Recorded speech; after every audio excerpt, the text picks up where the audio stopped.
Ohio there, this is Kermit the Frog. I'm Captain Kirk. Fascinating. I'm a doctor, not a mechanic. Thank you, love you. Mwah. Most illogical. Aye, sir. Well, that was different. Yep, lousy, but different. Places, please, and here we go. Welcome, ladies, gentlemen, breeding chickens and things, to episode 13 of the MuppeTrek podcast. I'm Steve. And I'm Jarman, and we are here to compare, contrast, and confer about our two favorite franchises. And what are those, Steve? That's the Muppets and Star Trek. We have been doing one-to-one reviews of the Muppet Show and Star Trek, the original series. And tonight we're covering the Muppet Show with special guest star Charles Aznoavour, and Star Trek original series episode, The Conscience of the King. But before we get to that, Jarman, do we have any feedback from our last episode? We had one lovely little bit of feedback from YouTube. Ooh. A guy named Tim. He says, amazing content, my guy. And Tim, I really appreciate that. Thanks, Tim. Keep listening. We'll keep bringing it to you. Absolutely. We'll keep it amazing for you. So this week, we need to hear about our new guest, Charles Aznoavour. Can you tell me about this guy a little bit? He was a French-Armenian performer, singer, songwriter, and actor. He was an early LGBT advocate, and in a 1972 album featured a song later titled in English, What Makes a Man, which was about a transvestite living with his mother and talked about homosexuality, which was unheard of at the time. Wow. He was a goodwill ambassador to Armenia. He has an honorary doctorate from the University of Montreal and his own star on the Hollywood Walk of Fame. But what do we know him from? Probably nothing is the answer. The most recent cultural reference I could find of him is that he played the old man Carl in the French version of Pixar's Up. Oh, wow. That's so weird. But unless you are into old-timey music, chances are, if you're not our generation, you have absolutely no bearing on him. I asked my wife's mother, who is, I believe, 71 or 72, and she had no idea who he was either. So yeah, it's crazy. And I'm not sure where or how he was famous. Well, the weird thing is we looked him up too, because Jolie and I, my girlfriend, were watching the episode and like, who is this guy? So looked him up. Time did a 100 list of like top entertainers of the world. And like he beat out Elvis and like Bob Dylan, I think, because he's just so popular in Europe and especially in France. And he's like French's, they called him France's Frank Sinatra, which I was like, how have I never heard of this guy? But he's so influential abroad. So influential. Yeah, he recorded more than 1,200 songs and wrote or co-wrote more than 1,000. That's insane. In his career.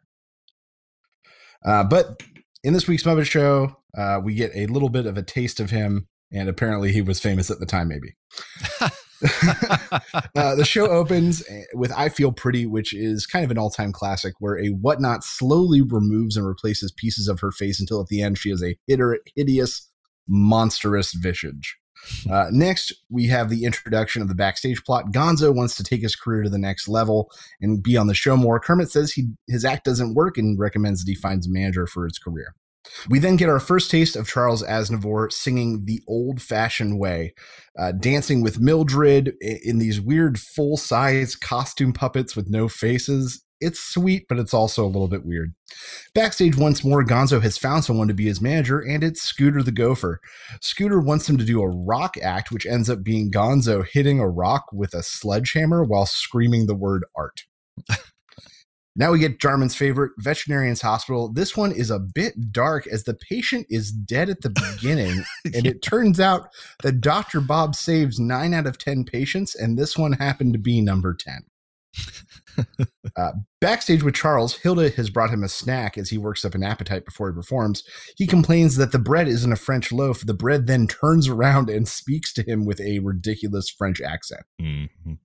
Next, we find ourselves at the dance. Couples dance together, and the best joke this week comes right at the end with Animal's dance partner finally giving him a taste of his own medicine, dipping him violently, but he loves it. Following this is a performance from the Go-Go La-La Jubilee Jug Band with the song Does Your Chewing Gum Lose Its Flavor on the Bedpost Overnight? A silly song about exactly what the title says. Next, we get the talk spot with Kermit and Charles, where Kermit asks why Frenchmen are so lucky in love, and Charles reveals that it's the accent and the language. Kermit doesn't understand, so Charles invites Miss Piggy out and says a bunch of ridiculous things to her in French, and she just swoons over him. She has an orgasm on stage. She really does. Piggy then sexually assaults Charles, but Charles doesn't seem to mind because he just met the girl of his dreams. Mm-hmm. Backstage once more, Scooter is looking for costumes for Gonzo's new act. He believes impersonating a woman is like kind of like a fine art and the pinnacle of a career. Kermit hates it, but Scooter's uncle, who's the owner of the theater, loves it, so Kermit says he's on next. We then come to the weekly panel discussion where they discuss what is a man's role in the universe. Gonzo takes some turns of phrase far too literally, and it devolves into a discussion where Mildred thinks to role in the universe, man would need to be much rounder.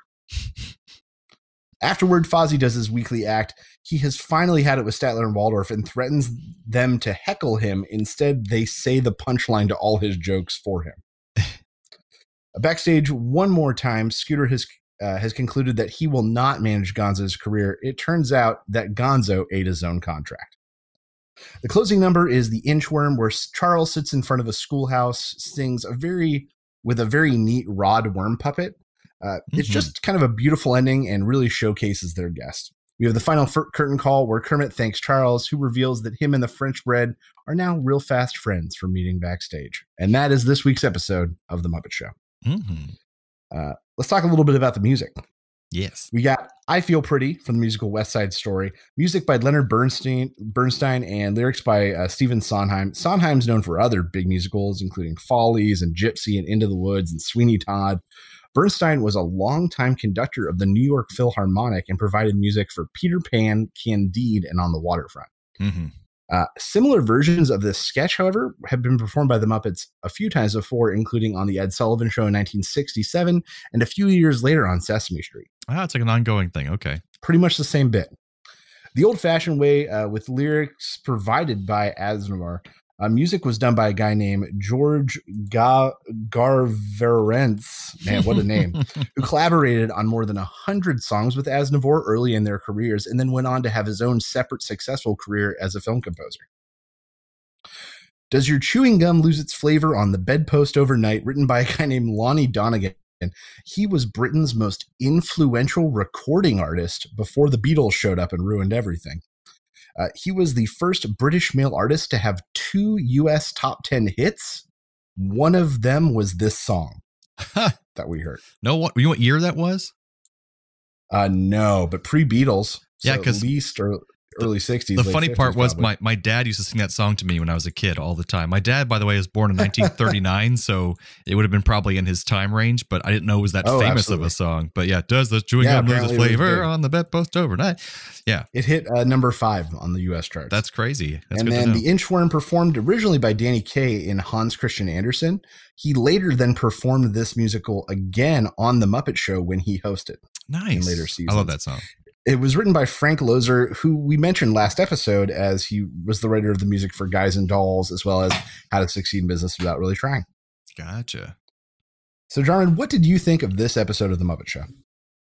Well, I think I wrote my notes after it ended that it was like a good, fast-paced episode. It ended pretty quickly. I had a lot of laughs throughout. It felt like it's like a solid episode of The Muppet Show. But what I'm finding is there are key differences in the 2 shows that we're watching, and I need to somehow fix that because I did not have the first number with Charles Aznavour. It was not in my version of the episode. So my conclusion at the end was like I was left lacking of who is this man and why wasn't he in the episode more? He had 1 song in my version and like 2 segments, and it was like the rest of it was, even the talk show segment had no Charles Aznavour. It was like just missing, and usually the guest is always in the talk show segment. So I was a little confused by that, maybe because of his language barrier, perhaps. He wasn't as comfortable, but he seemed pretty comfortable with English in the other segments. Oh, yeah, he really did. Yeah, so I think in my version, at least, he was very underutilized, but he sang wonderfully in Inchworm. I really love that song, and it's just very cute and pleasant. But yeah, a lot of laugh out loud moments, which I don't always have with the Muppet Show. So I was like, this one had me going. It had me the whole time. It was quick paced. And also one thing I will point out is that the conversation between Kermit and Gonzo in the beginning stuck out to me because it lasted longer than usual. And I liked it. It did. I like that because it let the scene breathe a little bit and have a little bit of a moment instead of just like 2 seconds and a pun and then it's gone. I hope the show does more of that going forward. Like, let these scenes have a scene, like, and that made it more enjoyable and feel like a real show as opposed to like joke, unrelated joke. And so it kind of like, even though it was very small and a little bit longer than usual, it wasn't much, but just it made that much of a difference where I kind of like that. So I hope that I see that more going forward. Yeah, this episode, I think, kind of sits near the bottom for me. I really wasn't impressed either, even with the additional musical number from Charles Aznavour. The one thing I'll give this episode is that in the talk spot with Kermit, he was really comfortable. Oh, yeah. He did really, really well in that talk spot. He was acting with the Muppets, not just like at them or like, I'm with puppets right now. He didn't feel that way. He related well to Piggy. He looked at Kermit like at Kermit, not at the performer or down like at a producer. Yeah. He looked at Kermit. And I thought that that's something he did that's heads and tails above some of the other hosts we've had up to this point. Mm-hmm. But overall, not a great episode. Yeah, it's more towards the top for me as far as like not being like outstanding or standing out. It's just that it felt like a solid episode. Like, hey, this is like I'm cool with this being the status quo and then them having episodes above this and below it. But this felt like a good status quo, pretty cool episode. Better than the like meh episodes we've had a couple of times. And no Florence Henderson. The highlights, I Feel Pretty, which is just such a fun concept of watching her rip her face off. Yes, that was. And then Inchworm, where you really got to showcase the guests, but otherwise, man, it's all kind of a wash. Yeah, and Inchworm, like at times I was like, oh, he's just like an average singer, but then he'd do these little trills. I'm like, oh, he's got talent. Yeah. This guy can do some stuff with his voice. Yeah, that was impressive. So kind of a mediocre episode, I think we both agree. But Jeremy, let's talk about this week's, the original series episode. What did we watch? All right, so this week we watched The Conscience of the King, which is kind of lauded as one of the upper episodes of Star Trek in general, the original series. People talk about this one a lot, stands out. And it starts out with it has a lot of Shakespeare, which is throughout a lot of the Star Trek series. You'll see Shakespeare coming back a lot because they also happen to cast a lot of Shakespearean actors in their plays. And the funny thing is, this episode features Hamlet, which is how William Shatner got his start. Because he was the understudy for Christopher Plummer, another Canadian actor you might know very well from a lot of movies these days. Mm-hmm. And so Christopher Plummer got sick as Hamlet. And so William Shatner got to go on stage. And that happened to be the night that like the Toronto Sun or whatever it was reviewing the show. And so they reviewed William Shatner instead of Plummer. And that got Shatner a lot of roles on TV and stuff like that because he got a really good review. So he's familiar with his Shakespeare. So we have, let me look here. The Enterprise is brought to Planet Q, which is a funny name for planet, by an old friend of Kirk's, Tom Layton, to investigate a new way of processing food that feeds the multitudes. But Kirk finds out this isn't true and that Tom just brought him here because he wants him to investigate this traveling actor, Anton Karidian, who he thinks is actually Kodos, the executioner, who is a former governor of Earth colony Tarsus 4.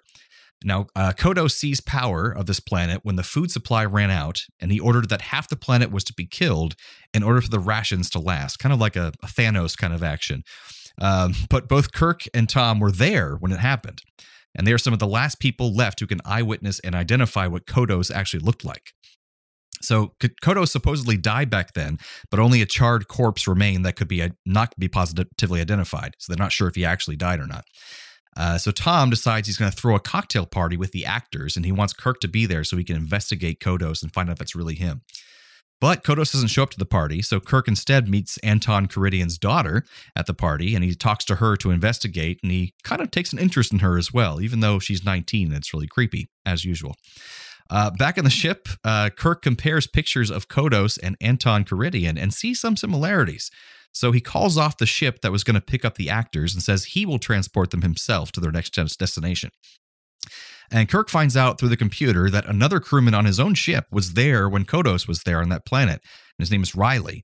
And so he decides to protect him because he thinks he learns from the computer that a lot of the people who are eyewitnesses to Kodos have died mysteriously over the years. So you want to make sure that him and Riley don't get killed somehow. Spock gets curious to Kirk's actions because Kirk is acting kind of like a dick throughout this episode towards Spock, which is kind of weird. So he decides to research on his own and find out what Kirk is up to.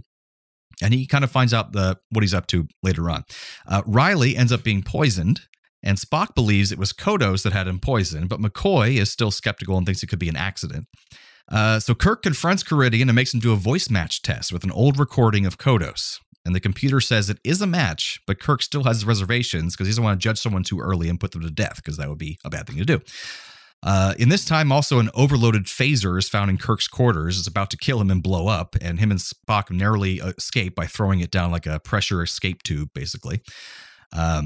So Riley, while in sickbay, learns from Bones giving his logs too loudly that Caridian may be Kodos. And so Riley goes to kill him while Caridian and his acting troupe and his daughter are performing a show for the Enterprise crew.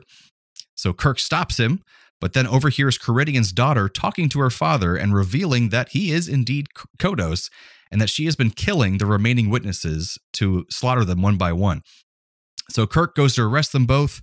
The daughter gets a hold of a phaser, goes to shoot Kirk, but her father jumps in front of the beam and dies. And she quickly loses her mind completely and is taken into custody. And then we have the end of our episode. So that was it's a flashy episode, a lot of Hamlet, metaphors and that kind of thing in it. And it's a little bit of trivia here. Barbara Anderson, who played the daughter of Kodos, she developed a fever blister / cold sore on her lip during filming. And they tried to use makeup and shadows to disguise it throughout the episode. But at the end of the episode, you can see it front and center. It's very noticeable, which I thought was funny. This is one of the favorite episodes of Ronald D. Moore, who is famous for writing lots of Next Generation and Deep Space Nine episodes, but he's also the creator of Battlestar Galactica. And in that show, he named the prison barge the Astral Queen, which was the name of the ship that was going to pick up the acting troupe in the show, which is funny because it's like his favorite Star Trek episode. Kodos gives his name to one of the two cycloptic alien squids who repeatedly plague the Simpsons in their Halloween fantasies, which is pretty funny. And the other is Kang, who is a Klingon later on in the series. So it's kind of funny. So Simpsons are really big Star Trek fans, obviously. So we also find out, if you watch Star Trek Enterprise, which Steve and I will eventually watch someday, there's the main character, Hoshi Sato. And apparently in an episode, The Mirror Darkly Part 2, you see in the future that she's one of the 4,000 people killed by Kodos later on in the timeline. So she was there, Hoshi Sato. It's kind of interesting. This episode was one of the lowest rated episodes in the first season, mainly due to the fact that it was too talky and with no action scenes and didn't feature any monster or sci-fi gimmick.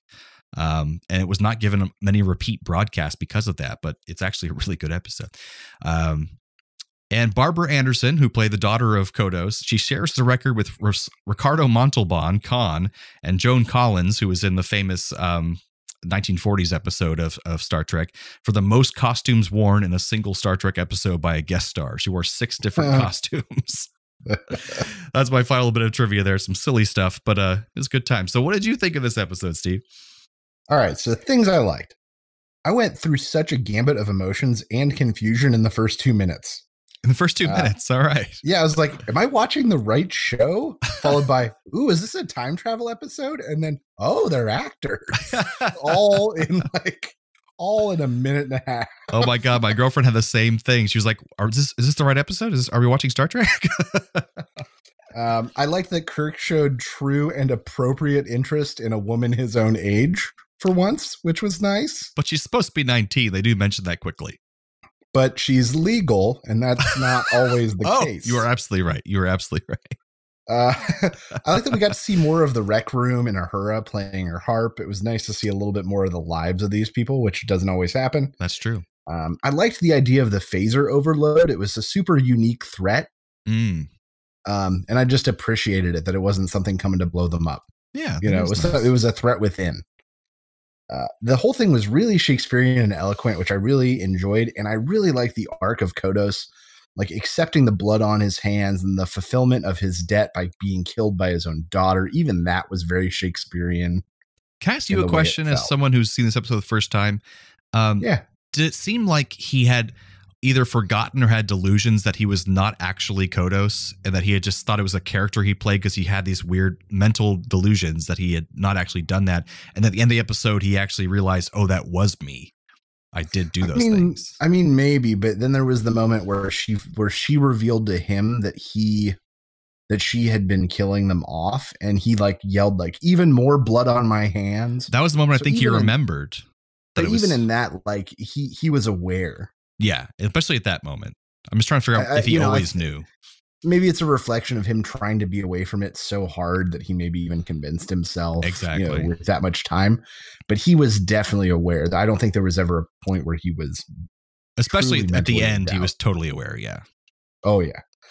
Things I disliked. How was Spock the only one to figure out this pattern? Like, once again, just proof that Spock is smarter than everybody else, maybe in the world. Why did Riley slug milk like that? Oh my God. And how did he not then realize that it was like coolant fluid? That was the first thing my girlfriend said, was like, who chugs milk like that? Oh, and he didn't even chug it. He just took one hugeous chug and then put it down and then did the other half. But if it was supposed to be some sort of coolant fluid that's like milky, but how did he not taste that? Yeah, that's a good question. That was one of those like, wait, what? Okay, it was cool that they poisoned him, but why not have someone, you show the tray being set out on something and then you see a hand come and slip something into it. Like, it didn't need to be that. It could have been simply done a different way. Instead, it was like a 1960s spray bottle. And then some of the scenes, and I kind of agree, I guess, with the people at the time, were just a little too long. Mm. Not a ton. And I really did enjoy seeing the longer scenes with Kirk and Kodos and Kirk and the daughter. Those aren't things you get in many Star Trek episodes, but I feel like the script could have used one more pass. It's almost like these episodes should it be as long as modern day episodes, like 43 minutes instead of like 50, 52 minutes. They probably would be good for that. Yeah. But overall, I think that this is probably my favorite episode so far. Oh, I wouldn't have gotten that from your description, but that's great. No, I mean, I really did like a lot about it. I like that the stakes weren't as high and that they were personal, which is not always the case in these things. That's true. It was like an on-ship kind of thing, and it's personal to Kirk, like that it happened to him. So that's true. Yeah. And then him using her as a tool and like him playing her the whole time where she thought she was playing him. It was all very nice. And once again, very Shakespearean in feel. And I like that kind of carried through the episode. And I thought the daughter did a great job at looking completely insane at the end. Like she was. Oh yeah. My she God. Devolved quickly. The close up on her eyes. Oh, well, that's good to hear. Yeah. Good episode. I enjoyed this much more than this week's episode of The Muppet Show. I'll say that. Fair enough. So you have some. So I got some Trek connections. That's what I was hoping for. Two of them are tenuous, but one of them is rock solid. I'm real excited. I love the tenuous ones. It's all right. So there was a bio musical called Charles, featuring the songs of Charles Aznavour, which was set to be performed at the Leonard Nimoy Thalia Theater in New York, New York. What? But unfortunately, the performance was canceled at the beginning of March due to coronavirus. Oh, like you're saying recently, just now. Yes, like this just got canceled because of coronavirus. There's currently a Leonard Nimoy theater? Leonard Nimoy Thalia Theater and Symphony Space in New York, New York. And MuppeTrek fans, we won't normally say anything that tells you what year or date this is, but yeah, coronavirus is happening right now. So yeah, that's fascinating. Roddenberry and Aznavour's stars on the Hollywood Walk of Fame are just a few blocks away from each other. That's cool. And now here's the great one. Arnold Moss, who's the guy who played Anton Caridian and / Kodos, is the father of Jeff Moss, who is a composer who has done music and lyrics for a ton of Henson stuff, including Sesame Street. He did The Muppets Take Manhattan. He wrote One Little Star from Follow That Bird, and Together at Christmas from my favorite Jim Henson thing ever, A Muppet Family Christmas. How in the world, like this? Arnold Moss's son, Jeff Moss. Only on our show would we figure this out. That's rock solid. I was so excited when I found it. That's a deep connection. So deep. I can't believe it. That's insane. All right. So now let's talk about some similarities. Yes. I've got 3. I do only have 2, but so you go first. I'll go first then. Yeah. Gonzo seeks to reinvent himself as an artist, just like Kodos tries to reinvent himself as an actor. And both fail? In a way. So both Bones and Rolf both think their patient is fine or that it was an accident. Rolf's patient was dead. Bones' patient was actually poisoned. Also dead. In that same note, both feature someone finding something blue that is already dead. Dr. Bob with his patient, and Kirk when he finds the blue uniformed Dr. Layton dead on the planet. That's fair. That's right. So here's a fun one I can't take for credit for myself. My girlfriend thought of this one. West Side Story is based off of Romeo and Juliet, which is a Shakespeare play, which was a main tenet of this episode. And so West Side Story, the song in the beginning, of course. Was it Coming to America? No, what is it? I Want to Be in America. Yes. No. Yeah. I Feel Pretty. Pretty. There are a few bars of Tonight right at the Yeah, there's like a medley kind of, yeah. Yeah. Okay, in I Feel Pretty, a seemingly cute whatnot becomes uglier and uglier physically, similar to how Lenore becomes uglier and uglier personality-wise as she is revealed to be the killer. That is true. These might as well have been the same episode. They are. I mean, look at all the connections. Oh, man. Oh, but God, crazy. What's that noise? What are you talking about? Oh, that noise. Oh, my God. Transporter malfunction. All right. So transporter malfunction, as you all know, is when we take one character or actor from one episode and transport them to the other episode so they can act in that. So I will go first with Charles Aznoavour as Kodos, because he would make a sexy, charismatic Kodos who speaks with a French accent the whole time. It certainly would have been more sensual. You're not wrong. It's true. It's true. I just had Gonzo trading places with Kodos, and instead of an eccentric Shakespearean actor, Gonzo becomes a tormented experimental artist. He sits in a chair, makes you stare at him for like 20 minutes. Yeah. Oh. He like eats a rubber tire on stage, and like, I swear it's the butcher. Art. I had Lenore, who is Kodos' daughter, could trade places with the old lady with the sewing kit, whose name is Mildred, I believe, right?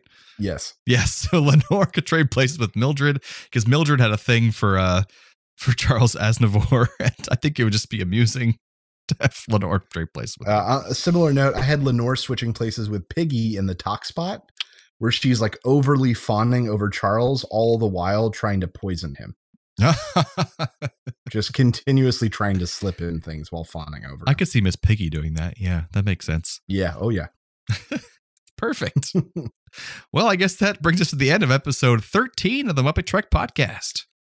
Join us next time for episode 14 of The Muppet Show with special guest star Phyllis Diller. An original series episode, Balance of Terror. So, from the lovers, the dreamers, and us, live long and prosper, everyone. Thanks for listening to the MuppeTrek podcast. Be sure to follow us on social media on Facebook and Twitter. Subscribe to us on Apple Podcasts, YouTube, Spotify, or your favorite podcast platform. This podcast has been brought to you by A Play on Nerds.